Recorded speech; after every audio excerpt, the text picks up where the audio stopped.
நடிகர் விஜயின் நடிப்புல வெங்கட் பிரபுவின் இயக்கத்துல வெளியான திரைப்படம் தான் கோட். இந்த படத்துல விஜய் உள்பட மிக பெரிய நட்சத்திர பட்டாளங்களை இணைந்து நடித்திருந்தாங்க.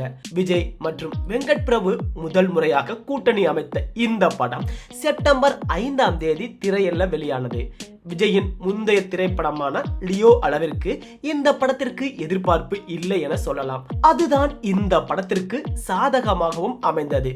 படத்திற்கு மிக பெரிய ஹைப் இல்லை என்றாலும் திரையில இந்த படத்தை ரசிகர்கள் கொண்டாடினாங்க. விஜயின் நெகட்டிவ் ரோல், விஜயகாந்த் இருந்தது, த்ரிஷா மற்றும் சிவகார்த்திகேயன் கேமியோ என திரையில கொண்டாடும் வகையில் பல விஷயங்கள் இந்த படத்துல இடம்பெற்றன. என்னதான் இந்த படத்துல சில குறைகள் இருந்தாலும் நிறைகள் நிறைய இருந்ததால் படம் ஹிட் வரிசையில இடம் பிடித்தது. 2024ஆம் ஆண்டு பொறுத்தவரை தமிழ் சினிமாவில் அதிகம் வசூல் செய்த படங்கள்ல ஒன்றாக கோட் அமைந்தது. இந்த நிலையில் தான் கோட் படத்தின் சேட்டலைட் உரிமையை ஜி என்டர்டைன்மெண்ட் நிறுவனம் மிக பெரிய தொகையை கொடுத்து வாங்கியுள்ளது.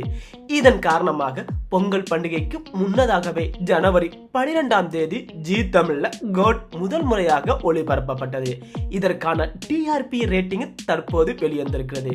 அதன்படி கோட் திரைப்படம் டெலிவிஷன் பிரீமியர்ல 8.81 என்ற டிஆர்பி ரேட்டிங்கை பெற்றிருக்கிறது.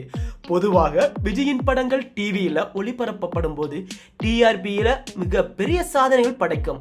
அவரின் பழைய படங்களாக இருந்தாலும் புத்தம் புதிய படங்களாக இருந்தாலும் மிக பெரிய டிஆர்பி ரேட்டிங்கை பெறும். அந்த வகையில் தான் தற்போது ஜி தமிழ்ல ஒளிபரப்பான கோட் திரைப்படமும் நல்ல டிஆர்பி ரேட்டிங்கை பெற்றிருக்கிறது.